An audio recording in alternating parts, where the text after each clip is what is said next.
내가 본 바 바다와 땅을 밟고 서 있는 천사가 하늘을 향하여 오른손을 들고 세세토록 살아계신 이 곧 하늘과 그 가운데에 있는 물건이며 땅과 그 가운데에 있는 물건이며 바다와 그 가운데에 있는 물건을 창조하신 이를 가리켜 맹세하여 이르되 지체하지 아니하리니 일곱째 천사가 소리내는 날 그의 나팔을 불려고 할 때에 하나님이 그의 종 선지자들에게 전하신 복음과 같이 하나님의 그 비밀이 이루어지리라 하더라. 요한계시록 10장 5절로 7절 말씀. 사랑하는 성도 여러분, 이 시간 우리는 요한계시록 10장의 말씀을 통해 인류 역사의 종착역을 향해 달려가는 하나님의 엄중한 계획을 대면하게 됩니다. 요한계시록은 역사의 주관자가 누구이신지를 선포하며 고난당하는 성도들에게 최후 승리의 소망을 주는 계시, 즉 아포칼립시스의 말씀입니다. 이 시간 본문인 계시록 10장은 여섯째 나팔 재앙과 일곱째 나팔 재앙 사이에 삽입된 막간 인터루드와 같은 장면입니다.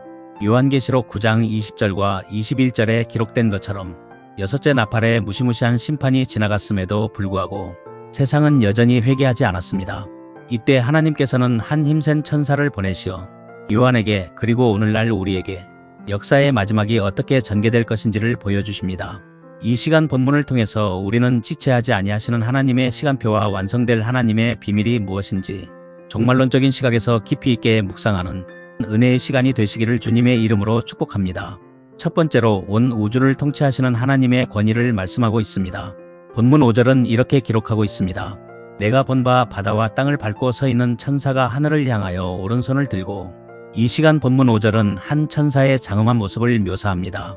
이 천사는 단순히 구름을 타고 내려온 존재가 아니라 한 발은 바다를 밟고 한 발은 땅을 밟고 서 있습니다. 종말론적 관점에서 바다와 땅은 세상 전체를 의미합니다. 이는 하나님께서 보낸 이 사자가 온 세상을 통치하시는 하나님의 대리권자임을 상징합니다. 첫째, 보편적 주권의 선포입니다. 당시 요한계시록의 1차 수신자였던 소아시아의 7교회 성도들은 로마 제국의 압제 아래에 있었습니다. 황제가 온 세상을 다스리는 것처럼 보였고 해상무역을 위한 바다와 영토에 해당하는 땅은 로마의 손아귀에 있는 듯 했습니다. 그러나 환상 중에 나타난 천사는 그 거대한 바다와 땅을 발 아래 두고 서 있습니다. 이것은 세상의 제국이 아니라 오직 하나님만이 온 우주의 진정한 주인이심을 시각적으로 선포하는 것입니다. 둘째, 오른손을 드는 행위는 새의 확정입니다. 천사가 하늘을 향해 오른손을 들었다는 것은 창세기 14장 22절과 신명기 32장 40절의 말씀과 같이 맹세를 의미합니다. 성경에서 하나님의 사자가 맹세한다는 것은 그가 전달하는 메시지가 결코 변개될 수 없는 신실한 것임을 보증합니다. 종말은 우연히 일어나는 사건이 아닙니다. 그것은 하나님의 엄중한 맹세 속에서 확정된 필연적인 사건입니다. 우리는 여기서 종말을 대하는 성도의 자세를 배웁니다.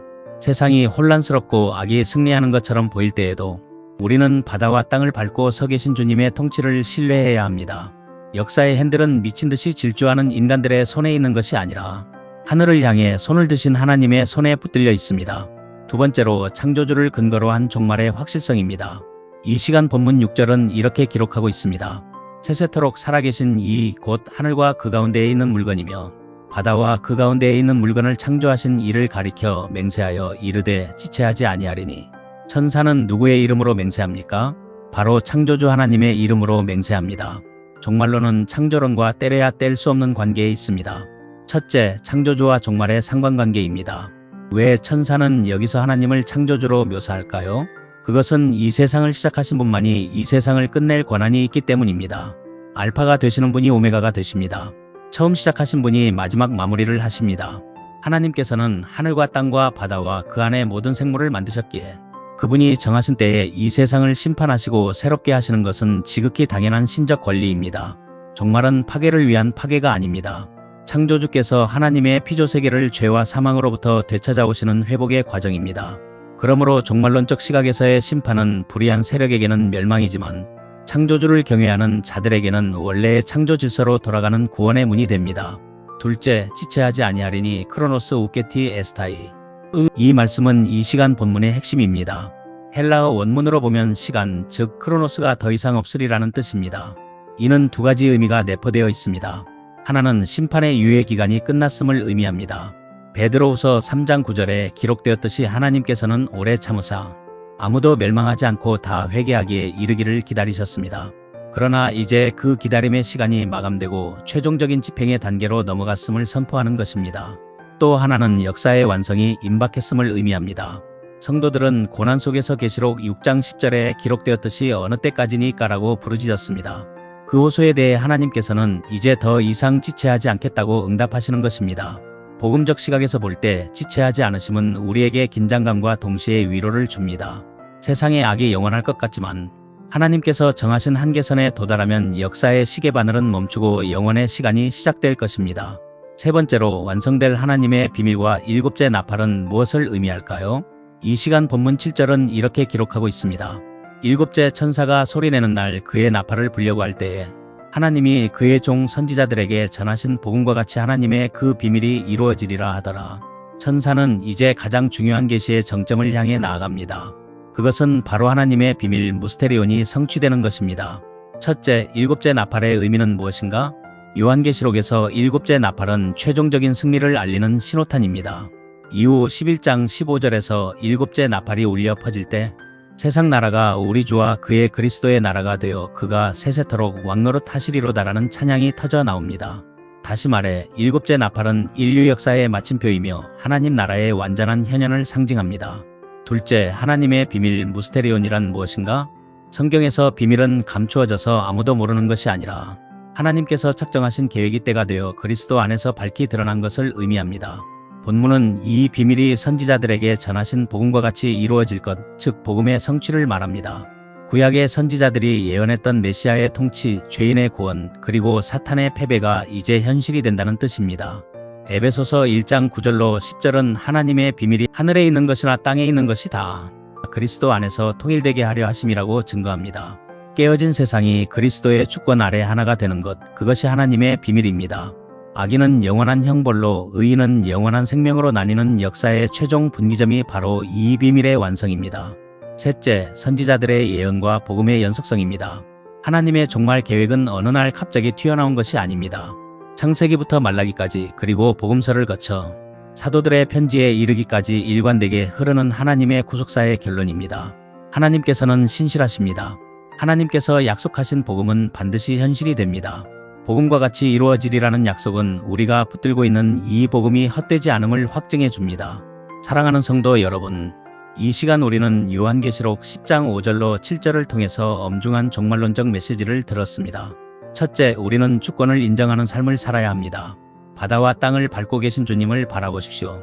거대해 보이는 세상 권력이나 경제적 위기, 질병의 공포는 결코 하나님의 발 아래 있는 피조물에 불과합니다. 역사의 주권이 하나님께 있음을 믿는다면 우리는 어떤 상황에서도 요동하지 않을 수 있습니다. 둘째, 지체하지 않으시는 시간 앞에 깨어 있어야 합니다. 지체하지 아니하리니라는 선언은 우리에게 영적 긴박성을 요구합니다. 주님 다시 오실 날은 도둑같이 임할 것입니다. 우리는 오늘이 마지막인 것처럼 주님을 사랑하고 오늘이 마지막 기회인 것처럼 복음을 전해야 합니다. 우리의 경건과 회개를 내일로 미루지 마십시오. 하나님의 시간표는 지금도 쉼없이 흐르고 있습니다. 셋째, 복음의 완성을 소망하며 인내해야 합니다.